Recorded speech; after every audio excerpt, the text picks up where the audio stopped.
shine all the time, let it shine. Please be seated. Amen.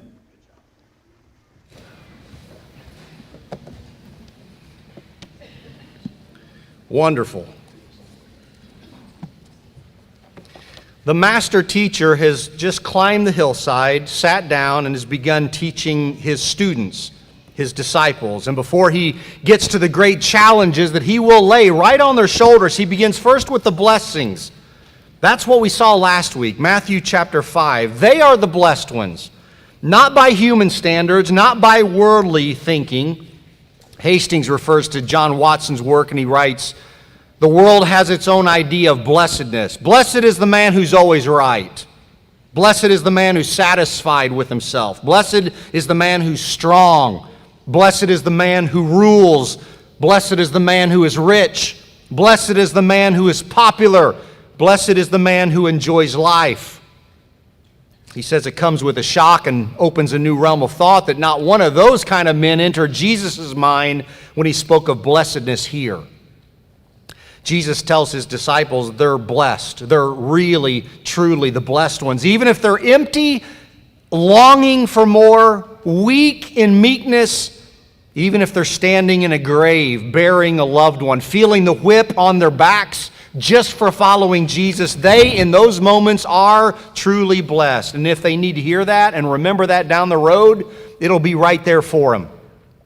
Because the persecutions will come and they will be punished just because they speak the name of Jesus. I hope they remember his words. I figure they do, because in Acts 5, if you remember, those same disciples, apostles, are walking out of the punishment given to them by the Sanhedrin, fresh flogging wounds on their backs, and in that moment they feel blessed, strangely, wonderfully blessed. They walk out of that place rejoicing that they were counted worthy of suffering the disgrace for the beautiful name of Jesus. You may not listen to this kind of music, but Karen Peck and New River sing this song speaking about the followers of Jesus, and no matter the circumstances, what they're really like. The words, "Some days you may lead me through green pastures, and my heart drinks in deep the water sweet. And some days you may lead me through the desert. Even then, you're still the reason I can say, I am blessed beyond measure, so far beyond what's gained through earthly treasures. Whatever comes my way, still my soul will say, I am blessed. I am blessed." Well, that's last week's lesson. What will Jesus say next? Oh, keep reading, please. You, he says, you are the salt of the earth. But if the salt loses its saltiness, how can it be made salty again? It's no longer good for anything except to be thrown out and trampled underfoot. Please don't forget, Jesus is speaking first pointedly to his disciples. It doesn't surprise me if others are already starting to listen, and before the sermon's done, everybody's listening. But right now, his message is for them, those who are with him, those who are for him, those who are representing him. The challenges are still coming, the high cost of discipleship, the ethical demands of the kingdom, as Hagner puts it, it's coming. But for now, he's informing them. He's cheerleading for them. He's letting them know who they are. The imperative, do it, follows the indicative, you already are it. What are they? Salt. You are salt.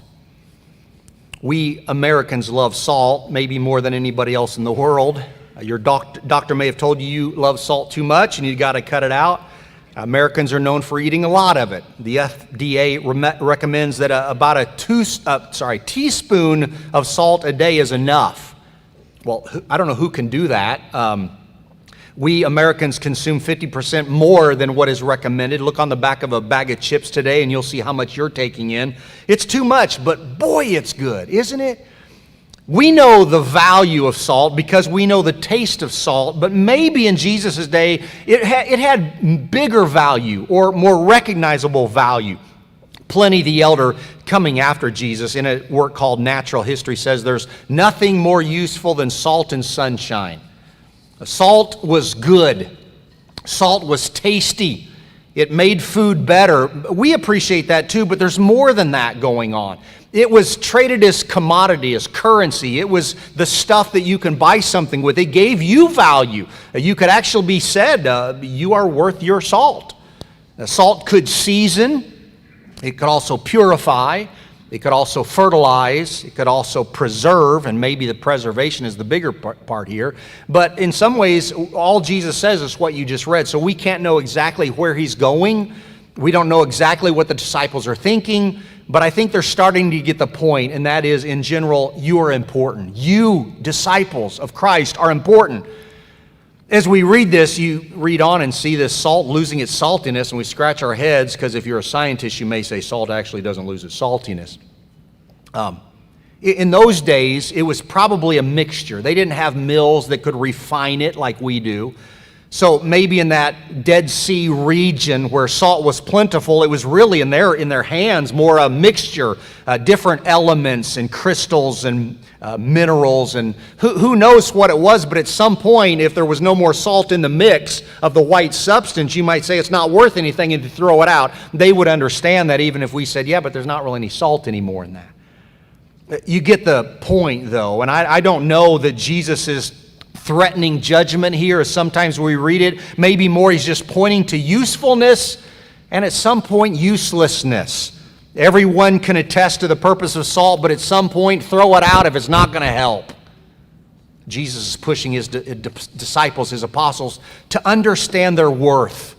And we can argue maybe about what salt is and what it does and what that means there, but let's move on to something you probably won't argue about, and that's this. You are the light of the world. A town built on a hill cannot be hidden. Neither do people light a lamp and put it under a bowl. Instead, they put it on its stand, and it gives light to everyone in the house. In the same way, let your light shine before others, that they may see your good deeds and glorify your Father who's in heaven. Light. Even a child understands light. Many children don't want the lights all turned out. Some adults want to sleep in complete darkness, but most of us, if we're a little nervous and cannot see, we call for the light. We flip on the switch. We grab the flashlight, because light is important, especially when you're surrounded by darkness. And we appreciate it, and more so when you can't get it. You don't have it. Don't know where it is. It doesn't take a scientist to understand the value. Light is just light. It lights. It always lights, and that's its purpose. You don't cover it, you shine it. You don't minimize it, you maximize it. You want to do more and see more, then put it somewhere where it's not inhibited, not covered, but it's reflected and magnified. And of course, Jesus must be thinking deeper than any of those disciples could have thought. Maybe he's going deeper while just saying it plainly. In John's gospel, as he begins, he speaks of Jesus coming to this world and being light, the light of all mankind. Sadly, even Jesus himself, by chapter 3 of John, will say, the light has come into the world, speaking of himself. But sadly, people have loved the darkness instead of the light. Their deeds are evil.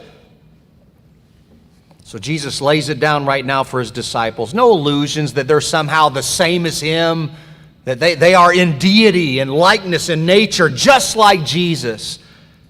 I think Jesus is just welcoming them, saying, come on, stand by me, fellas. I invite you to do what I have come to earth to do. You help me pierce the darkness with the light of God. And they will. More than they know, they will. If you were living back then and you didn't have a lot of money but could afford just a very small, modest, lowly cottage house, maybe it was built of some kind of wood, mostly stone probably, as it was plentiful in that place. And if you wanted to light your small home that may have been just one room, there might have been there, as Robertson points out, this little protruding rock, a stand that sticks out from the wall. And on that placement, you would put then your lamp. Maybe the lamp is put in a stone pot. Maybe it is resting on some wood. Maybe it is up higher. But you put it there, in that place, there, so everything can be seen by it. And the only reason you would put it under that or under something else is because you're done with it. It's time to hide it. It's time to put it out. Why would we need light? If you have light, you use light. The purpose of light is to light. It's to illuminate. The reason you light it in the first place, carry it around and show it to everybody, is so everything can be plainly seen. See, lights are intended not to bring attention to the lamp, but to bring attention to everything else that is lit by the lamp. The light shines everything clearly. The whole room is illuminated by one single light. No need to notice the light or clap for the light. The light shines on everything there and everyone there, and everyone can see because of it. That's what it's meant to do. It's its purpose. And did you know you are light? You are purposed with great intent, carefully designed to be light. It's what we are called to do, to show what is real and true and right and good. We are to be illuminating, you might say reflecting the true light, pointing to the one who is the light. It is the Lord. You might want to listen to him saying this again, because he may be speaking to anywhere from 1 to 12 and maybe masses more that are growing, but he is in this moment speaking to you. Are you a follower of Jesus? Then listen. As Harris points out, Jesus isn't so much saying you ought to be salt and light. You already are. What we have to do, he says, is spend the rest of our lives just trying to be what God has already declared that we are. Pointing something else out too, he says, with salt and light, there's a difference between the thing, the element, the salt, the light, and the thing that is to be affected, what is to be penetrated in this other realm. So this has to act on this. Salt changes things. It makes them better. Light illuminates everything and pierces the darkness. Now, if you read all the way through as we just did, then you see where the end goal is. And to go back to the very beginning of this sermon, think of it this way as Stott says it. Jesus is saying to them, to his first disciples and to you, you're blessed. You are blessed. And you can be the blessing for the world. So you, in your blessing, go bless the world, and ultimately it will bring the blessing to the Lord. He will be honored, glorified from it all. Maybe as we keep reading the sermon, we can get bogged down in, we have to do this and we can't do that. Oh, do this and don't do that. We got to be good. Now don't do evil. Be good, no evil.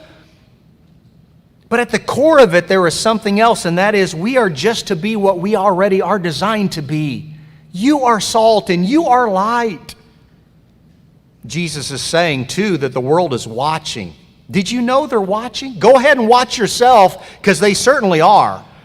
And maybe them out there are watching you so that they can, in a moral failure, clap. They watch you trip and fall and land on your face, and they laugh. Maybe they want to criticize.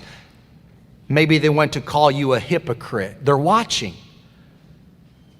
But they are showing us that we do have a witness, a testimony, an obligation, really an honor, because they're watching. And if they could at some point see us and glorify God, watch what we do and how we live and honor Him, then we will be thrilled. Jim Valvano, the great basketball player, coach, broadcaster, said, "My father gave me the greatest gift anyone could give another person. He believed in me." God is believing these 12 men and more can change the world, literally change the world. And it starts with him just believing that they are this already. I believe in my 3 girls. I'm proud of them, all 3 of them. And I'm sure if you are a parent of children, grandchildren, great-grandchildren, you say the same thing. We're proud to see our children grow up and how they act and live. John and I have raised them and done the best we can, and that is so far from perfect, so far. We have embarrassed ourselves at times and haven't done a great job, and they can tell you that. But there are times when somebody will see them and then say to us, they're good girls. And there's a sense in which we get a little bit of credit for, in some ways, what we haven't done everything to do. We've done our thing the best we could, and it's not always great, but we've done it and we get credit for it. I have to think God is saying, when somebody notices you and gives me thanks for it, I am thrilled. When they watch you this week live your life in the office and at school and at home, and they, in the long run, come to honor God too, then you have done exactly what I have wanted you to do, what I have prepared for you to do. And maybe we'll never know the credit that God gets by how we live. But I would think He would be thrilled if He would get the honor for that. We used to giggle in my family when I was growing up about my grandparents on my dad's side. They were getting older, and there were times that they needed, say, glasses or hearing aids or a walker. And they needed those things more and more as they got older, but they would often turn them down. And I'd say, Grandpa, you need this. Like, for example, Grandpa, you need a hearing aid because you can't hear. And you'd have to speak louder, but he couldn't hear. I'm now discovering, as my wife tells me, you need a hearing aid, I can't hear, so I'm going to move on too. But my grandparents would say this, that's good for those that need it. We'd say, no, you need it. No, that's good for those that need it. The world needs Christians.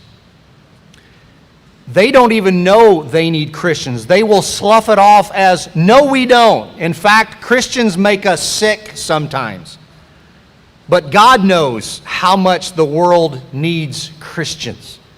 We are salt and we are light, and our influence is supposed to be out there with them so that not only they see us, but they give honor to God. And you say, how in the world could I even do that? Well, maybe in the smallest of ways. Maybe. Last night I was going home after the fall family fun day, and I stopped by to get my usual at McDonald's half-cut large tea.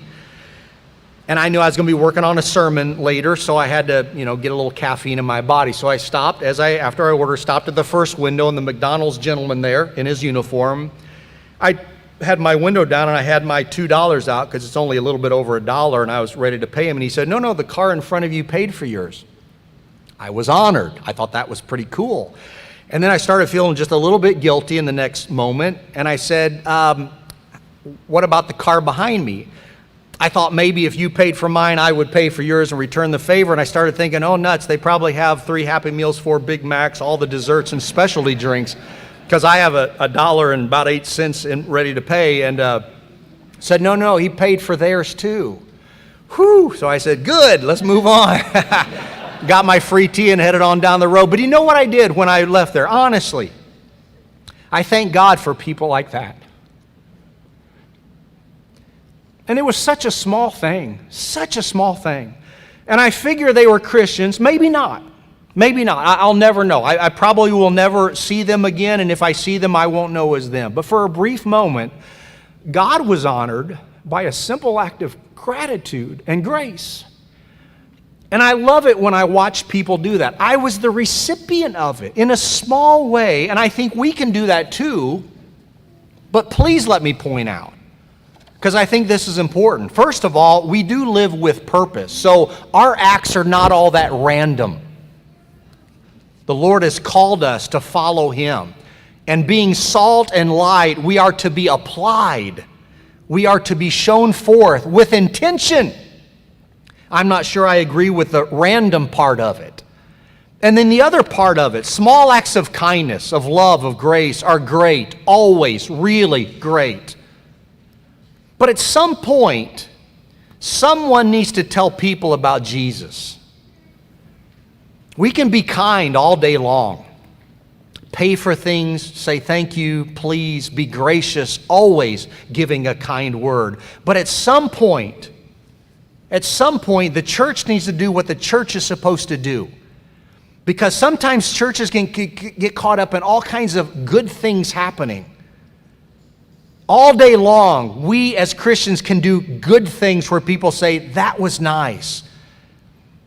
But if somebody doesn't tell the gospel message, if somebody doesn't give the hope of salvation, if somebody doesn't point everybody to the Lord to redeem a lost world in darkness and sin, then who will do it?